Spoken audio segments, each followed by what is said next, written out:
अस्सलाम वालेकुम व्यूअर्स, अल्लाह पाक सबको खुश और आबाद रखे। वेलकम टू माई चैनल रोशन पाक कुकिंग। आज मैं आपके साथ असली पेशावरी नमकीन गोश्त की डिश शेयर करूंगी। बहुत आसान तरीका है। हमारे यहाँ नमकीन गोश्त जो है वो कुछ और तरीके से बनाया जाता है, लेकिन कोटा और पेशावर में नमकीन गोश्त की रेसिपी जो है वो कुछ और होती है। ये बहुत ही यम्मी बनता है और आप देखेंगे कि कितना आसान और कितना ये टेस्टी बनता है। तो चलिए देखते हैं कि ये पेशावर की रेसिपी जो है वो कैसी बनती है।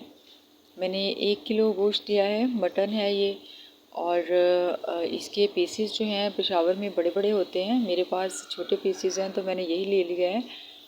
अब हम डालेंगे इसमें एक टेबल स्पून हम इसको नमक लगाएंगे और अच्छे तरीके से इसको मसल कर आपने नमक जो है वो सारे पीसेस को लगा देना है। कोई भी ऐसा पीस ना रह जाए जिसको नमक ना लगा हो। तो क्योंकि जब हम इसको रोस्ट करेंगे तो ये अपना काफ़ी ज़्यादा पानी जो है छोड़ेगा गोश्त।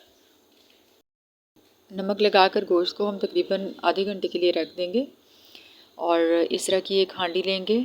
अगर आपके पास ये हांडी ना हो तो कोई इशू नहीं है, घर में जो दिख जाए आप उसमें भी बना सकते हैं। पेशावर में तो जो है वो बड़ी बड़ी मिट्टी की हांडियाँ होती हैं, उसमें बनाते हैं और ये वाला गोश्त। तो सबसे पहले हम लेंगे ये हांडी। तो मेरे पास जो है ये चर्बी ली है मैंने, तकरीबन ½ kg फ़ैट है ये। इसके लिए, इस डिश के लिए ये ज़रूरी है। यही तरीका है इस डिश को बनाने का। सबसे पहले हम, और ये मेरे पास एक हड्डी है, इसका गुद्दा और जूस वगैरह इसका निकलेगा, तो ये रेसिपी जो है ये बहुत मज़े की हांडी बनेगी। सबसे पहले हम चर्बी की लेयर लगा लेंगे और उसके बाद ये हड्डी रख देंगे। फिर उसके बाद हम ये गोश्त डाल देंगे। तो देखने में शायद आप लोगों को ये अजीब लगे कि इतनी ज़्यादा चर्बी इस्तेमाल की जा रही है, तो ऐसा ही है। इसका असली तरीका यही है। पेशावर वाले इसी तरह ही बनाते हैं इसको, इसमें चर्बी ही डालते हैं वो। तो जो कोलेस्ट्रॉल की पेशेंट हैं वो जो है ये हांडी, ये गोश्त यूज़ ना करें, क्योंकि ये उनके लिए ख़तरनाक है। अदरक के छोटे छोटे पीसेस काट कर वो इसमें डाल देंगे और टमाटर डालेंगे 2 अदद, और जो बड़े वाले हैं उनके पीसेस कर लेंगे 2, और जो छोटे होंगे उनको ऐसे ही रख देंगे। एक प्याज ली है, इसको भी साबुत इसी तरह से रख देना है। और लहसुन है वो भी बिल्कुल इसी तरह से साबुत ही रख देंगे। और लहसुन को मैंने अच्छी तरीके से धो लिया था, साफ़ सुथरा कर लिया था। अब हरी मिर्ची ऐड कर देंगे। तो इसमें साबुत मसाला जात ही जाते हैं, तो आपने साबुत मसाले जात ही डालने हैं। और अब हम इसमें तकरीबन 15 से 16 काली मिर्ची ऐड कर देंगे। तो जी बस यही मसाला जात इसमें ऐड होते हैं और साबुत मसाला जात ही इसमें जाते हैं। इसके अलावा और इसमें कोई स्पाइसेस ऐड नहीं होंगे। नमक हम ऑलरेडी लगा चुके हैं गोश्त को। तो अब मैंने ये आटा लिया है, ये हम इसके किनारों पर इस तरह से लगा देंगे और इसमें कोई ऑयल शॉयल ऐड नहीं करना हमने, और ना ही इसमें पानी डालेंगे। ठीक है, तो इसको बस आपने इसके जो मटन का पानी होता है वो उसमें ही पकेगा और चर्बी जो है वो ऑयल का काम करेगी। तो अब हम इसको कवर लगाकर लो फ्लेम पर पकाएंगे और तकरीबन ये 2 से ढाई घंटे लगेंगे इसको पकने के लिए।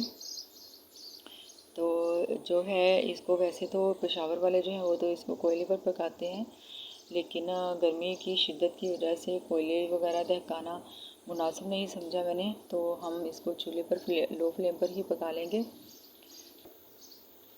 तकरीबन 5 मिनट के लिए हम इसको मीडियम फ्लेम पर पकाएंगे। जब हांडी जो है वो गर्म हो जाए, सारी चीज़ें हमारी अंदर से पकना शुरू हो जाएं, तो जो है हम इसको लो फ्लेम पर कर देंगे। तो लो फ्लेम आपने इतना रखना है जितना चावलों को हम दम देते हैं। तो ये तकरीबन 2 से ढाई घंटे लगेंगे और गोश्त जो है अपने ही पानी में गल जाएगा और इसका फ्लेवर ही कुछ और होगा। आप देखेंगे कि इतना टेस्टी इसका फ्लेवर बनेगा, क्योंकि ये अपने ही पानी में पकेगा। तो ये देख लेते हैं, माशाल्लाह से 2 से ढाई घंटे हो चुके हैं। तो गोश्त चेक कर लेते हैं। तो आपने इस तरह से इसको आटे को ऊपर से उतार लेना है। ये देखें इस तरीके से, ये देखिए आराम से ये खुद ब खुद उतर जाएगा। तो जब इसको आप खोल लें तो इसको कपड़े से की मदद से पकड़कर नीचे उतार लें। तो जी अब मैं आपको चेक करवा देती हूँ गोश्त गला है या नहीं।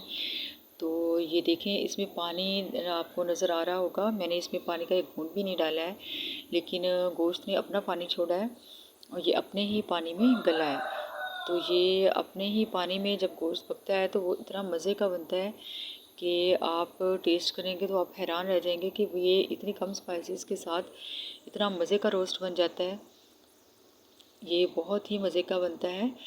तो ये देखिए, आप खुद देख सकते हैं कि गोश्त इतने अच्छे तरीके से गल चुका है, नरम हो चुका है बिल्कुल, ये अपने ही पानी में गला है।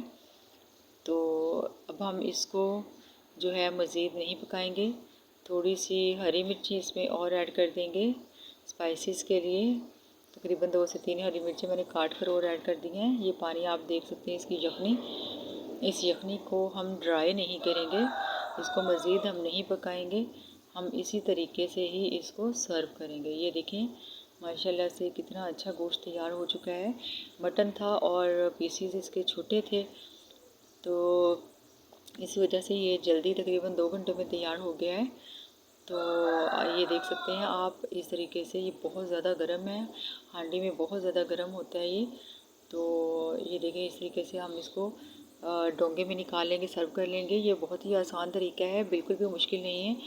आप टेस्ट करेंगे, आप खाएंगे तो आप हैरान रह जाएंगे कि जस्ट नमक और ये हरी मिर्ची और काली मिर्ची डालने से ही इसका टेस्ट इतना कमाल का बनेगा कि आप खुद हैरान रह जाएंगे और दोबारा लाजमी आप बनाएंगे ये डिश। तो पेशावरी डिश है, असली पेशावरी तरीका है ये गोश्त को रोस्ट करने का। ये बहुत ही आसान है। ये देखिए बहुत मज़े का बना है, बहुत यमी बना है। हमने इसमें कोई एक्स्ट्रा मसाला जात नहीं डाले हैं। तो ये देखिए कितना सॉफ्ट बना है, कितना यम्मी जूसी गोश्त तैयार हुआ है। लाजमी ट्राई कीजिएगा, फीडबैक दीजिएगा आपका नमकीन गोश्त कैसा बना है। इसको नमकीन गोश्त भी कहते हैं, इसको रोस्ट भी कहते हैं। तो रेसिपी अच्छी लगी हो तो अपने प्यारों से लाजमी शेयर कीजिएगा और वीडियो लाइक कर दीजिएगा। जो चैनल पर न्यू है वो सब्सक्राइब कर दें। आप सबका बेहद शुक्रिया। अल्लाह हाफिज़।